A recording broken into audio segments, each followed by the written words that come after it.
Today's topic is how to silence your inner critic.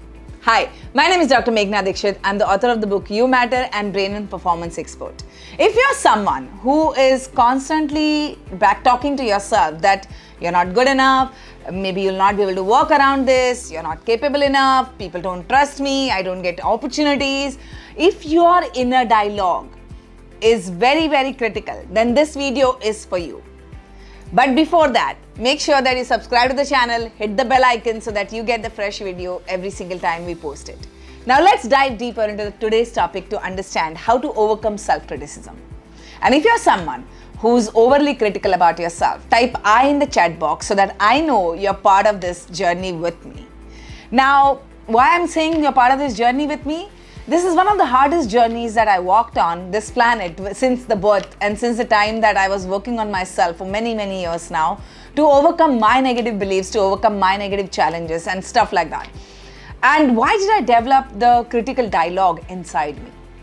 Now, as a child, when I was growing up, my father especially believed in doing critical parenting. What do you mean by critical parenting? Critical parenting means a lot of times parents feel that they want to keep their children safe from the world. Because the world out there, in their mental map, the world out there is a bad world. And when my child will go into the world, my child will have to face this bad world, my child will have to, fight with this bad world, my child will have to, face the jing-bang outside in the world. So why not? I prepare my child right at home so that my child is aware that what they have to do when they go outside in the world. So my father believed in that kind of a parenting where he gave us a lot of tough stuff at home and his dialogue was very critical. Getting his approval and validation for something was very, very difficult. And all of this was happening because of love. Yes, my father loved me a lot and that's the reason he was protecting me from the world outside. But unfortunately, what happened while growing up is because I role modeled my parents. I felt my parents loved me the most and they did, right? And I saw my father being overly critical about every action, every behavior, every result that I produced. Eventually, his critical conversations with me became my inner dialogue. And you know what, when I became a doctor and when I was working on myself and I was thinking of how brain functions, how your subconscious mind functions, I realized a very, very important thing. Our brain and our results are dependent on these three most critical aspects. If you're ready to know them, type ready in the chat box. So let me dive straight. Type ready in the chat box. What you focus on expands. What you focus on impacts your physiology, your body. And your physiology, your body, how you sit, how you walk, how you stand, how you talk, all of that has an impact on your energy. And the third and the most important pillar of the behaviors that you have in your life, the decisions that you make, is your inner dialogue. Yes, we're talking about these three most critical aspects, and today we're going to focus on one of them, that is inner dialogue. Now, if your inner dialogue is overly critical about yourself, then you need to understand that you're missing out on a very big pillar of creating the success that you want to create, of the person that you are right now and of the person that you want to become eventually. What is a gap between these two personalities is your inner dialogue. Now, sometimes if you are critical about yourself, it helps. Self-criticism is not all that bad. Being aware about your shortcomings, being aware of your weaknesses, knowing what you need to do to change yourself, to change your life is very critical, very important. And if you have that little bit of self-criticism or feedback mechanism going on inside you, it's fabulous, it's great. Nothing can stop you. But if you're someone who's overly critical about yourself, you're weighing every decision, you're weighing every action, you're never going to take that action. You're always going to procrastinate. You're always going to sit on that decision with confusion. You're going to look up to people in your life, like maybe it was your parents earlier, those who were critical about yourself, or your teachers or your peers were critical. And now you grew up to an adult, but you still keep seeking validations and approvals from people around you. You're never going to feel confident about your decision making. You're going to depend on other people in your life. And what is going to happen is it is going to strip you off of your self-esteem, your confidence. Because how do you build confidence? When you take decisions and when you take actions, slowly your confidence builds. Now see, whether you make a decision, you take action and you maybe fail it, then the results, you didn't get the right results. That's also a feedback to your brain that this didn't work. So next time when you make a decision, you're going to make a different decision. But if you're someone who's never able to take the decisions and you're always dependent on other people, you are facing fear of failure, because you are all the time feeling that, if I make a decision and if I go wrong, what if people don't like it? What if people reject me? So instead of that, let me depend on other people's decision making so that I am safe. The critical voice that you have within yourself has become your safety mechanism. And there's a reason you are repeating that again and again and again. So I'm going to dive straight into understanding how can you overcome that critical voice of yours? How can you smoothen it? How can you make sure that you are empowering yourself towards your journey towards greatness? So let's dive straight. If you're ready to dive in, type dive in the chat box. The first way is practicing self-awareness. See, what you're not aware, you cannot change. The journey towards healing only begins when you're aware of certain things that are going inside your brain. What are your thoughts? Generally, we get 60 to 70,000 thoughts every single day. And how many of those thoughts do you actually remember? Very few, right? And when you don't really remember too many thoughts, you don't even know how many thoughts are self-critical. And in automation, how much are you, telling yourself that you're not good enough? Now, what you need to do is you need to be more self-aware of your critical conversations. So one of the ways that you can start understanding or being in more awareness is maybe you can start writing your thought journal. When you wake up in the morning or in the middle of the day or maybe before you go to sleep, maybe you can just try to recall the thoughts that you had through the day or you're actually having during writing that journal, and maybe you can start writing. Maybe you can bring in something in your awareness that you're always criticizing yourself. Say suppose when it comes to negotiating with something, and when you think of such scenarios that you need to negotiate with HR, or maybe you need to negotiate with a customer, or maybe you need to negotiate with your own child or your own spouse. Sometimes you need all of those things, and in those areas, maybe whenever the situation of negotiation comes up, you tell yourself that, oh, I'm not good at it. Oh, negotiations are bad. I'm a good person. It's okay. Let people win. It doesn't matter to me. If you have the dialogues like that, if you have a nonchalant attitude where you feel that, I'm ready to take whatever comes my way, but I'm really not ready to fight this battle. Now, remember this, negotiation is not a fight. But in your mind, if you have it as a fight, then remember this, that you are self-critical about yourself. So then bring in such a situation where you feel critical about yourself. It could be your health, it could be a relationship, it could be the way you approach to somebody, it could be a conversation. Any situation that you feel generally that you're going on a back foot, bring that in your awareness and start writing the thoughts that you get in that situation. Maybe, you can start thinking and pouring all the negative feelings, all the negative thoughts that come up in your space whenever you think about something like this. The second point is here that give your critic a name. Like suppose there are two Meghnas, right? One of this is really, very, very inspired, very motivated and wants to take action and change, and stuff like that. And there's another Meghna inside which is constantly going on and on and on about how I should not do those things. So give this another part of you a name, that critic a name. Detach yourself from this personality or this part of you which is there. Now, when you detach with that personality, you have to deal with that personality. Like say there is a friend or there is a family member who's maybe critical towards you. How would you deal with them?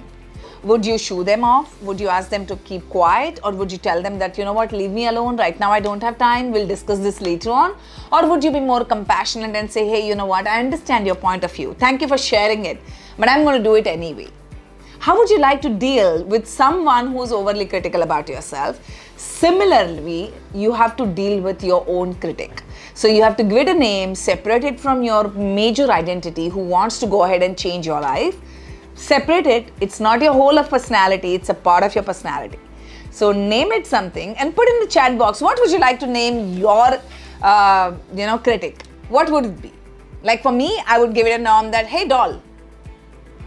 I understand, like I always like to be somehow more compassionate than showing my critics off, and I just kind of like, always, even if I had the critics outside of my personality, like my parents or my family members or my friends, I would just simply deal with it compassionately and I would say, hey, you know what, I really respect your point of view. Thank you so much for sharing it, and I will be very aware. I know you love me and I know you care about me, and that's why you're sharing all these things with you. But hey, you know what, I would like to do it my way, and if at all I don't get the results, I will ponder over this conversation or your views, but I'm going to do it anyway my way. So I always deal with it compassionately. I love it that way, but it depends on you. How would you like to do it?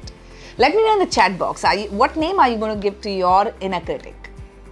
Now the third point is, you have to look at what is truth. Access the past evidences. A lot of times our inner critic is very irrational. It is fearful. And even if you have evidence otherwise, it has never, whatever the fears were, whatever the things came up in your space right now, not all of them has been true. Not all of them have been proving to, demolish your issue, your life or your relationships or things like that. Now, if a critic is saying that, you know what, you're never going to be good with your partner, you are not a good employee, or you know what, you're not a good financial manager. Now you got to go back to searching for the evidence. How have you been in your past in those situations? Have you been compassionate partner? Have you been a good employee who is hardworking, who is always ready to learn new things? Have you experienced that you have also taken care of some financial responsibilities, even though maybe in some cases you have not been the great financial manager, but you're learning, you're growing. So you got to assess the evidence. And when you produce that evidence to your inner critic, you shut them off. You have to tell that personality of yours, look, I'm growing, I'm learning, I'm not the same person who I was earlier. I may have made the mistakes in the past, but I'm changing, I'm transforming. So what would you like to? Which evidence would you like to? Which area of your life would you like to work on? Like for me, I would always, earlier have very harsh critical, diagnosis or very harsh critical dialogue when it came to my business owner's personality, or maybe when it came to my financial manager's personality. Like I was always very critical about my money management skills and my business skills. What about you? How are you in your relation? Is it about relationships? Is it about your own actions? Is it about money? What is it? Where are you overly critical? Access that evidence of the past and make a sound decision about understanding whether it's true or it's false. And I guarantee you, out of all the 50, 60 evidences that you have in the past, there will be hardly 5 or 10 where you have gone wrong, and most of the times 30, 40, 50 times you have gone right. But our brain has a irrational thinking when it comes to criticism, that we only focus on the negatives first. So let me know which area are you working on your inner critic. Put in the chat box. Now once you have accessed the evidence, the fourth point here is to reframe those critical thoughts. Now suppose you have a thought like, I'm never good at managing money. You got to understand that it comes from some sort of a failure that you have had in the past. Now you start to reframe that thought saying that, hey, you know what? Maybe I was not good. Maybe you're right. I was not good at managing money in the past, but I'm learning, I'm growing. And I'm sure you're learning and growing, because otherwise you wouldn't be watching my video up till now, because you're not someone who's an ordinary person. You're watching this video because you're interested in your personal development. So how about telling that inner critic and reframing that thought saying, I'm learning, I'm growing. I'm going to, you can also say that I'm enrolling into a program, or I'm reading a book that is helping me to make better financial decisions. I am working on my automated critical thoughts, which tells me that I'm not a good money manager. How are you going to talk to compassionately that thought which is pulling you back? You have to make sure that you reframe that thought, and every time a negative thought comes up, at least have 3 positive ones along with it. So write these thoughts down. Which is your thought, which is a critical thought, which is a negative thought that bothers you the most in that area of your life? And tell me the 3 positive thoughts that you're going to feed to your brain every time this negative thought comes up. How are you going to reframe that negative thought? How are you going to give that compassion and validation to that, that part of you which is learning and growing? Let me know in the chat box. The 5th area that you need to work on is stop comparing yourself with other people. Your journey and their journey is different. You're probably comparing your inside with their outside. See, every person has a journey. As a creator of this video, I tell you one thing, that I have had my own journey to deal with the self-critical thoughts. Everybody goes through that journey where you have to understand, for you to be successful, you have to first win the battle that is going on between your 2 ears, that's in your brain. And every person has a journey, and that's why they have created the success for themselves. So how can you start being more grateful? Write at least one thing when you wake up in the morning that you're grateful about yourself. Anything that works, anything, but it has to be new thing every single day. The objective is to not judge yourself by the length of the list, but the objective is to be more in harmony with yourself, be more compassionate with yourself, and also helping your brain, rewiring your brain to focus on your good things and your strengths rather than only focusing on the weaknesses. The 6th point is treat your self-criticism as a brain hiccup. Like how when you get a hiccup, what do? You allow it to pass. You tell yourself it's momentary, it's a phase, and you drink water, you breathe deeper, you distract yourself into something, and you allow it to pass because it's a hiccup. It's not going to be permanent unless there is some sort of a disease in your body, right? Which is very rare. So same way, your self-criticism, you can treat it as a brain hiccup. Be more aware, when does it come, when does it pop up, most of the times. Maybe when you're making a different decision, maybe you're trying to take an action, and that is the time it pops up. So how can you start treating this as more awareness, understanding that it's a hiccup and it will pass? And the 7th one is the most important one. Celebrate every win that you get. One of the things that I've done in my book, You Matter, is writing about the 100 ways that you can celebrate your wins. Now you may think that, something small, what's the point of, celebrating it? Remember, every small win that you celebrate, you're giving a feedback to that inner critic. You're showing the evidences that you're winning. And the moment you show the evidence that you're winning, your inner critic itself will start quietening down. Your inner critic is not your enemy, it's your friend. It wants to protect you, it wants to save you, it wants to keep you comfortable, it wants to make sure that you're okay. So when you start showing that you're winning, your inner critic automatically starts developing that self-confidence, that self-esteem, that you are capable. Remember, there are 2 parts of you. A part of you which is grown up, which is like really, really looking forward to change life and create great success. And there's a part of you which is like the young you, which is all the time struggling with this lack of confidence, this lack of self-esteem, which feels that you're not capable enough.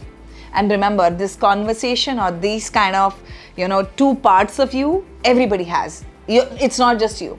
But when you allow that child part of you to make the decision or take the lead in your day-to-day routines, that's where the empowered, that's where the best part of you takes the hit. So let me know in the chat box, what are the ways that you're going to deal with your self-criticism quickly. And also share this video with at least 10 people so that they also can get over their self-criticism. Let's build a community of people, those who are supporting each other to make their lives better.